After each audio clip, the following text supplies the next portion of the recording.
মালটা বাগান করছিল, ওদের মালটা বাগান নষ্ট হয়ে গেছে। কোথায়?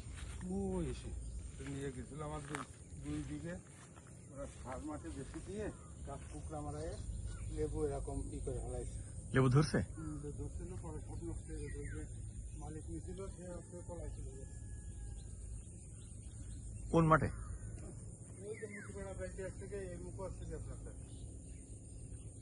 এখন পুরোটাই আসছে যে মালটা বাগান। তোর পেঁপে গাছ কয়টা আছে এখন?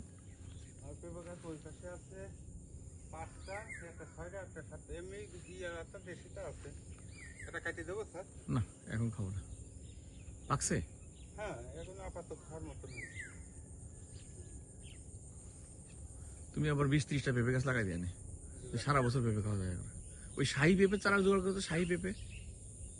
হ্যাঁ, দেখবেন ওই যে কৃষি নিয়ে আসে, ওদের এখানে সব ধরনের পেঁপে গাছ। এবার শাহী পেঁপে নিয়ে আসবো। পেয়ারা ধরছে নাকি? হ্যাঁ, পেয়ারা ধরছে। পেয়ারা করে পাঠাইলাম তো বাজি করে। আমার তো ঝামেলা যায়।